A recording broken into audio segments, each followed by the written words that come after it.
episodios la España del siglo XIX, ¿no? Un joven nacido de orígenes muy modestos, que gracias a su propio esfuerzo, pero insisto, esto era algo muy no tan excepcional como sería hoy en la España de comienzo de siglo.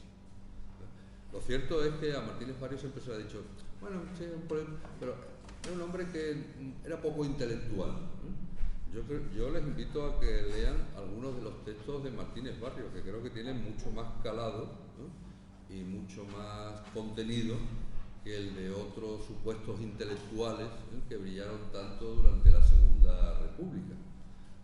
Los textos de Martínez Barrio, aunque están siempre presididos por esa idea de moderación, de diálogo, curiosamente es casi el único político de la Segunda República del que todo el mundo no habla mal. No es que hablen bien, sino que no hablan mal. Pero es un hombre, por ejemplo, que en sus memorias, con personajes como Azaña, que decía que le sorprendía su capacidad para... Y yo creo que eso es también muy enseñanza masónica, y no es solamente Azaña el que lo dice. Era un hombre que nunca interrumpía. Nada que ver con cualquier coloquio, cualquier cosa que podemos hoy ver de cualquier cosa en televisión, que la norma es, voy a esperar 5 segundos o 3 para interrumpirte. Dice, Martínez Barrio sorprendía que le podías estar diciendo lo que le dijeras, que él nunca interrumpía. Hasta que uno no dejaba de hablar, él no contestaba. Eso lo dicen dos personas tan extrañas o tan distantes como García Oliver, este anarquista que llegaría a ministro durante la Guerra Civil, y Azaña. Es un hombre al que Primo de Rivera, José Antonio Primo de Rivera, cuando está detenido en la cárcel de Alicante, Primo de Rivera fue detenido antes del 18 de julio y fue asesinado el 20 de noviembre en la cárcel de Alicante. Unas semanas antes de su fusilamiento, José Antonio Primo de Rivera idea una especie de plan para parar la guerra civil, y entre sus papeles se conserva un listado de un llamado gobierno de reconciliación nacional, que entiende es el que debería de formarse para detener esto, y al hombre que pone como presidente es a Diego Martínez Barrio. Es un hombre que Alcalá Zamora utiliza, porque lo considera como la persona idónea, por sus buenas relaciones prácticamente con todos los dirigentes de un signo y de otro. Es el hombre que nombra para convocar y presidir las primeras elecciones ordinarias de la Segunda República, que fueron las de noviembre del 33. Las primeras elecciones son extraordinarias, son elecciones a Cortes Constituyentes. Es un hombre al que incluso Gil Robles considera como una persona moderada, con el que se podía dialogar. Es el hombre al que algunos de los principales implicados en la conspiración del 18 de julio, los dirigentes de los partidos monárquicos, etc., consideran que no tiene nada que ver con lo que se considera es el detonante del inicio del golpe, que es el asesinato de Calvo Sotelo. Cuando se conoce que Calvo Sotelo ha sido asesinado, Martínez Barrio reúne a los principales dirigentes de los partidos conservadores o de derechas, y estos después en sus escritos, el conde Vallellano, el propio Gil Robles, dicen que era un hombre que estaba destrozado por la gravedad de lo que acababa de ocurrir. El único que ciertamente lo pone mal en sus memorias es Lerroux, que considera que fue una especie de Judas.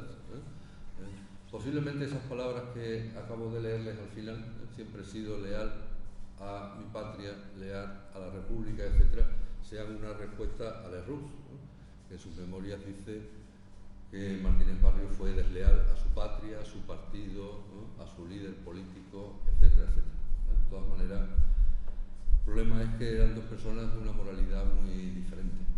Martínez Barrio era una persona que siempre terminaba su discurso así, enseñando sus manos limpias, a diferencia de otros políticos también de esa época, cuyas manos no estaban tan limpias. Era un hombre de una honestidad, de una modestia en su vivir día a día que contrastaba con el de otros, ¿no?, a los que se refiere en ese texto, que en la época de esplendor pues parecían águilas, y que hoy no son sino pobres pajarillos hundidos por la derrota.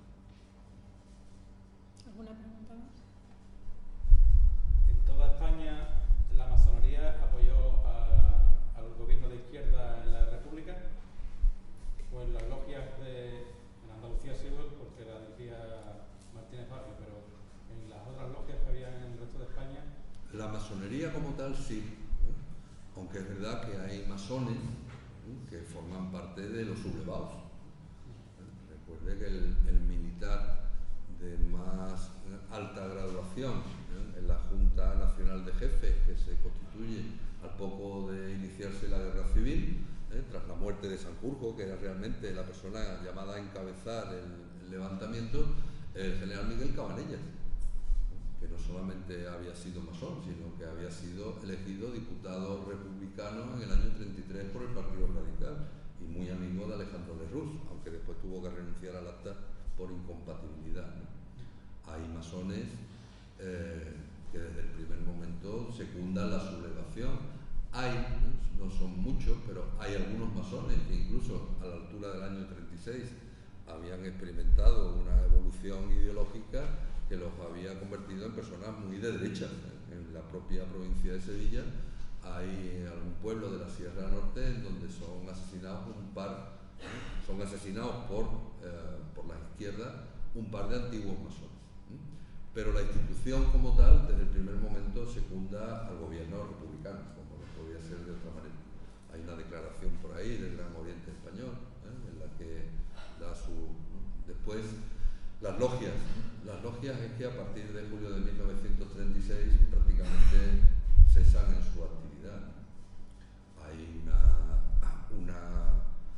unas logias que quedan en zona republicana y que no es que cesen en su actividad, sino que van a ser objeto de una persecución, en algunos casos porque sus integrantes son personas de relevancia política y sindical, aunque en otros casos hay una persecución por el hecho de ser masones.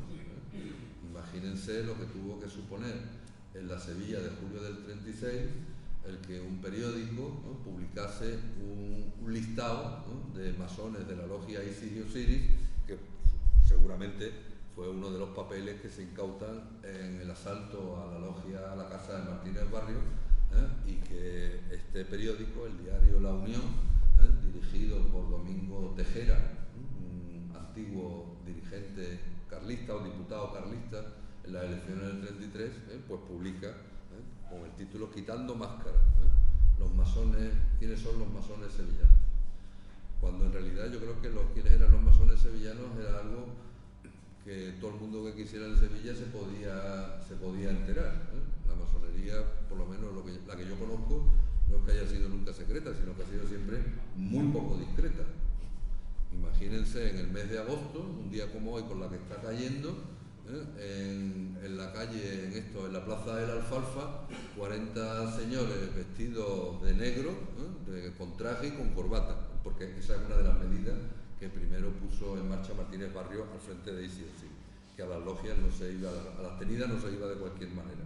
Bueno, pues quien quería saber quiénes eran los masones sevillanos, con irse cualquier tarde a la calle del Alfalfa y ver a estas personas, que a determinada hora se iban todos a la casa de Don Diego, y así los lunes los de la logia España y Trabajo, los martes los de la logia Occidente, los miércoles reunión de Isis y Osiris, los jueves, es decir, no es que fuera secreta, es que era más bien bastante indiscreta, pero claro, era en el ambiente de lo que es la Sevilla de los días después, al inicio del golpe. Imagínense lo que tuvo que ser el que tu nombre apareciera en las páginas de este periódico como miembro de la logia Isis y Osiris. Este personaje, Domingo Tejera, que tenía un peculiar sentido del humor, incluso abrió una sección del periódico titulada Los masones que han dejado de ser. porque muchas de estas personas que aparecieron en esa lista, rápidamente, ante lo que les podía pasar, decidieron mandar una nota o una carta al director del periódico diciendo que sí, que efectivamente ellos en tal año tal, pero que desde hacía 2 años se habían reconciliado con la Iglesia y no sé qué y no sé cuánto.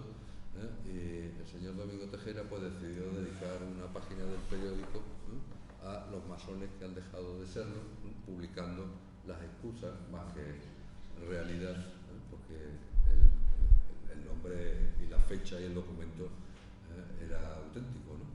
Muchas de esas personas fueron después detenidas y fusiladas.